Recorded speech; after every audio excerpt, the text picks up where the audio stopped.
LeBron just reopened the GOAT war. LeBron James did not dodge the question.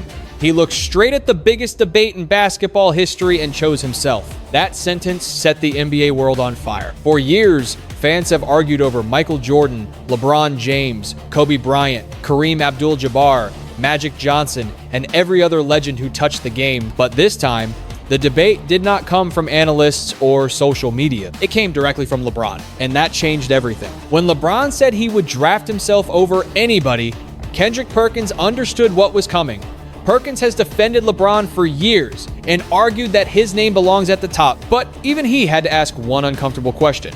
Should a legend crown himself or let history do it? That is where the tension exploded. LeBron supporters saw confidence. They saw the all-time scoring leader, a four-time champion, and a player who carried impossible expectations from high school while remaining elite across 3 decades. To them, LeBron simply said what his resume had already proven. Jordan supporters heard something else. They heard a challenge to 6 championships, 6 finals MVPs, 10 scoring titles, elite defense, and an undefeated finals record. They heard LeBron placing himself above a player many believe never needed to campaign for the crown. Once that door opened, every part of LeBron's career returned to the argument.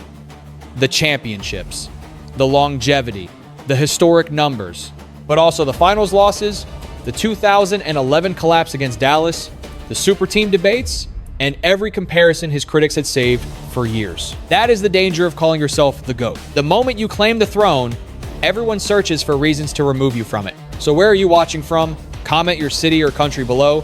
Press 1 if LeBron has earned the GOAT crown, or press 2 if Michael Jordan still owns it. Subscribe now, because this debate is only getting more intense. Kendrick Perkins draws the line. Kendrick Perkins was not trying to tear LeBron James down.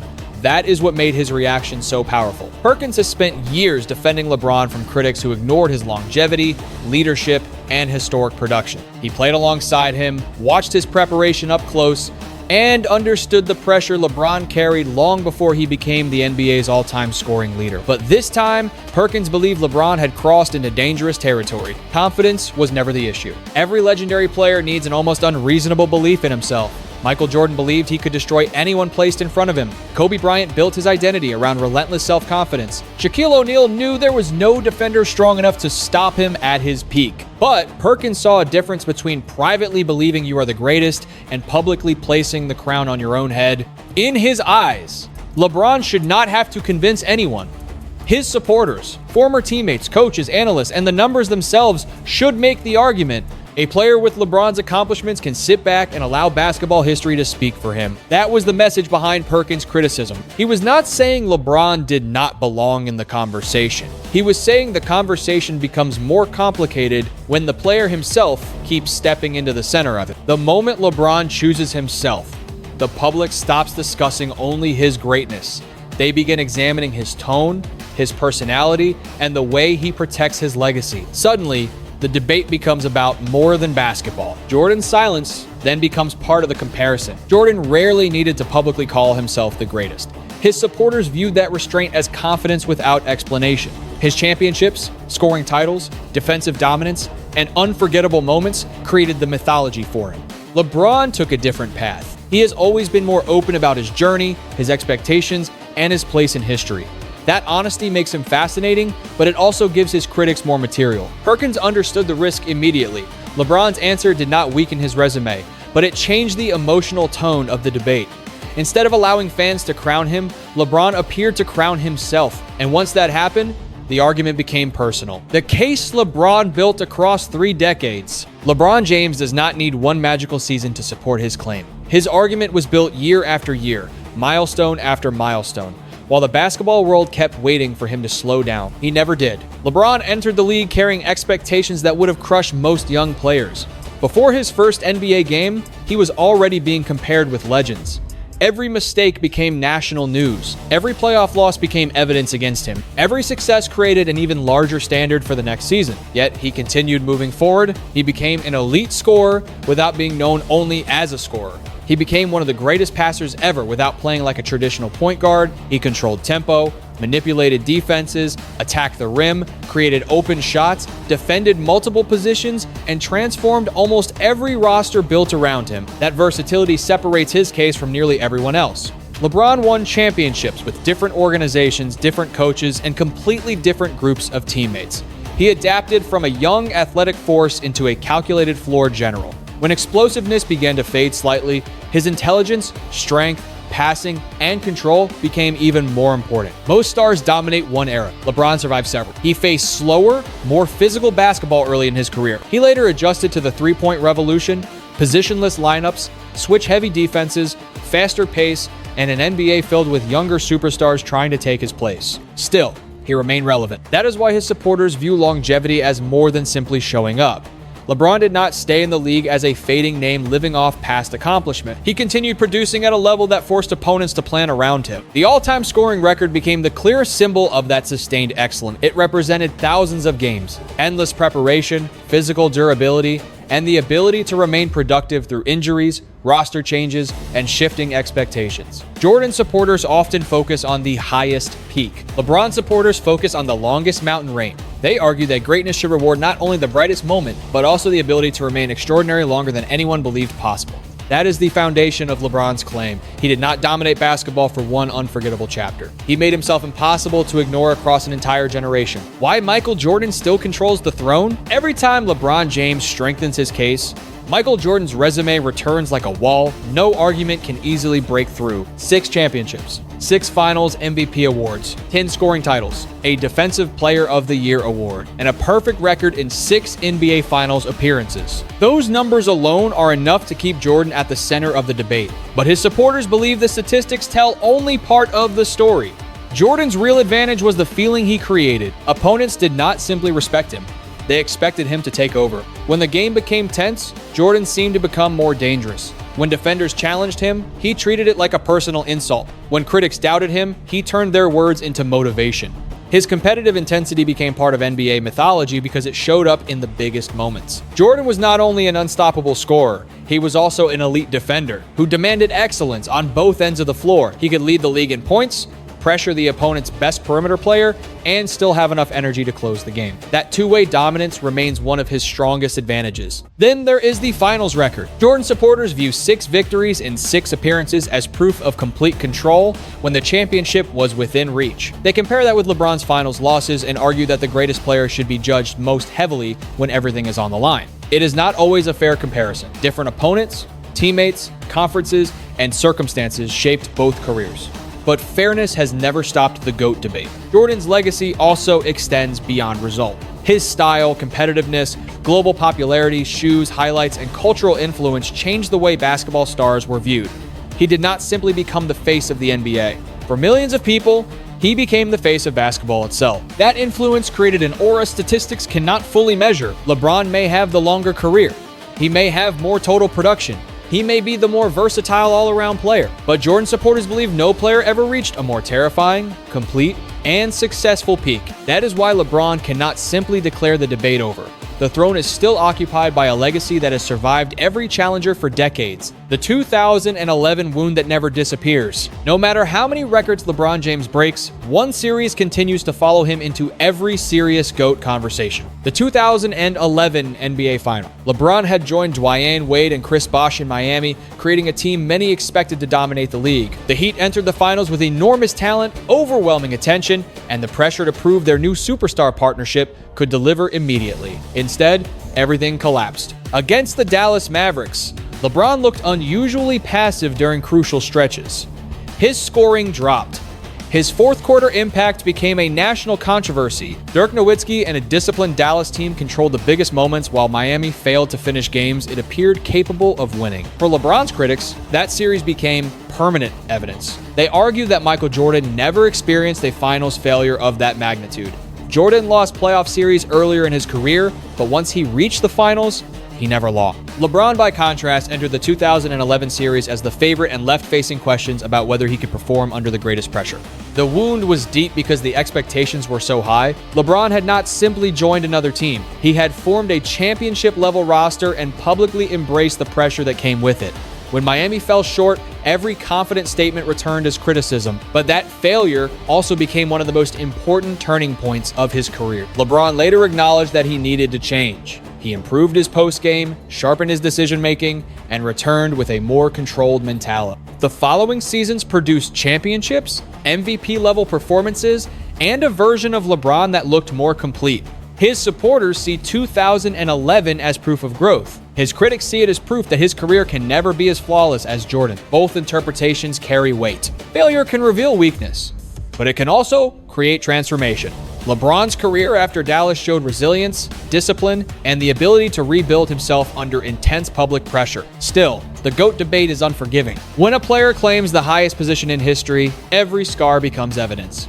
Every poor performance is reopened.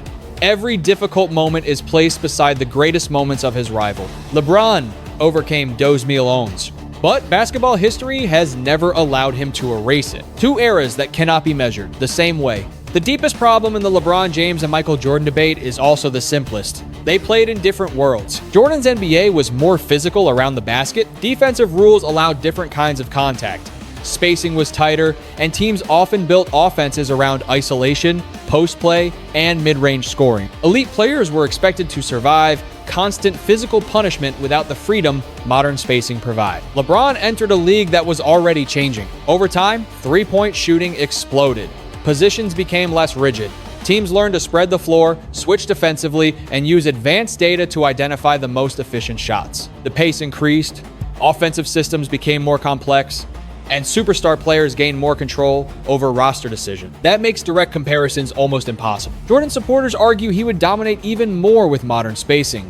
They imagined defenders unable to touch him on the perimeter, while shooters pulled help defenders away from the rim. LeBron supporters make the opposite argument. They believe his size, passing, and athleticism would have made him unstoppable in Jordan's era, especially against defenses that were not designed to handle a player who combined power forward strength with point guard vision. Both sides are speculating. No one can place Jordan in LeBron's league or LeBron in Jordan's league and know exactly what would happen. Rule changes, training methods, medical technology, travel, coaching, and team construction all influence performance.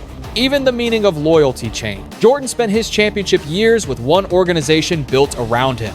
LeBron changed teams, created new opportunities, and proved he could win under different systems. Some fans see that movement as evidence against him. Others believe succeeding in multiple environments makes his career more impressive. The debate depends on what people value. Do you reward one dominant peak or sustained greatness across decades? Do you prefer perfect finals results or more total finals appearances? Do you value scoring dominance, complete playmaking, defensive impact, or adaptability? There is no universal formula. That is why every statistic creates another question instead of an answer. Jordan and LeBron were both shaped by the basketball environments around them. Each mastered the demands of his own era, and each forced the sport to adjust. Comparing them can be fascinating. Pretending the comparison is scientifically exact is where the argument becomes dishonest. The media machine keeps the debate alive. The GOAT debate is no longer just a basketball discussion. It has become one of the most powerful attention machines in sports media. One comment from LeBron James can dominate television for days. A short interview clip becomes a headline.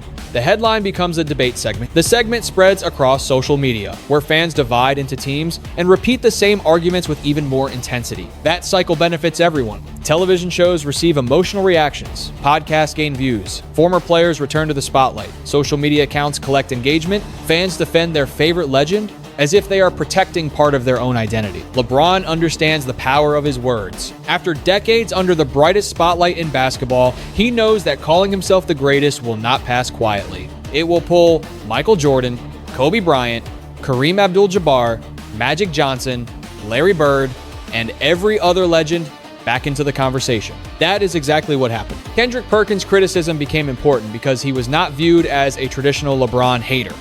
When someone who has defended LeBron raises concerns, the reaction feels more credible. It creates tension because the disagreement comes from inside the group that usually supports him. Stephen A. Smith and other Jordan supporters then received the perfect opening. They returned to the championships, finals record, scoring titles, defense, competitiveness, and cultural influence. LeBron's supporters respond with longevity, versatility, total production, playmaking, and success across multiple organizations. The argument grows, but the conclusion never changes. Nobody changes sides. That may be the secret behind its popularity. The debate survives because it is emotional rather than purely factual. A fan who watched Jordan during childhood does not remember only numbers.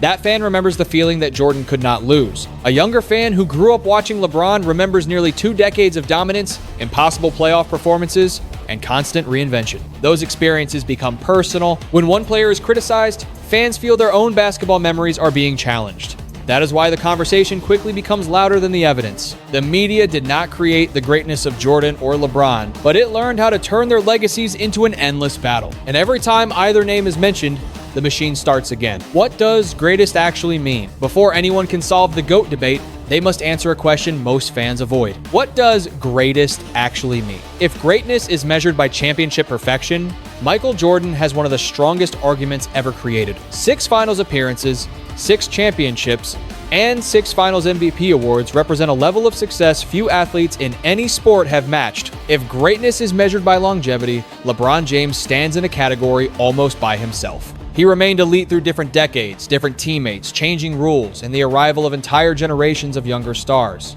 If greatness means peak dominance, Jordan's highest level may be impossible to beat. If greatness means complete control over every part of a game, LeBron's scoring, passing, rebounding, size, intelligence, and versatility make his case unique. Then there are factors statistics cannot fully capture. Fear, leadership, cultural influence, adaptability, clutch performance, the ability to elevate teammates, the ability to change the identity of a franchise. Jordan and LeBron both excelled in these areas, but they did it different. Jordan led through relentless pressure and competitive intensity. He demanded that teammates rise to his standard. His approach could be harsh, but it produced one of the most successful dynasties in basketball history. LeBron often led through control, communication, and his ability to organize an entire offense. He could identify weaknesses in real time and create opportunities for teammates who might otherwise struggle. One style is not automatically superior. They reflect different personalities in different basketball environments. The same is true for their failures. Jordan supporters emphasize his perfect finals record, while LeBron supporters point out that reaching more finals should not become a punishment. LeBron's critics mention 2011, while his supporters highlight the way he responded afterward. Every argument depends on the standard chosen before the comparison begins. That is why the debate rarely produces agreement. People are not only comparing 2 players, they are using 2 different definitions of greatness. The honest conclusion may be that there is no single category capable of deciding everything. Jordan can represent the greatest peak. LeBron can represent the greatest longevity, and basketball history may be large enough to respect both without weakening either legacy. Why LeBron's claim changed nothing and everything? LeBron James calling himself the greatest did not change his championships, records, or career achievements, but it changed the way people discuss them. Before the statement, supporters could build his case using statistics, longevity, playoff success, and versatility. Critics could respond with Jordan's titles, perfect finals record, scoring dominance, and cultural influence. After the statement, LeBron's personality became part of the evidence. Some fans admired the confidence.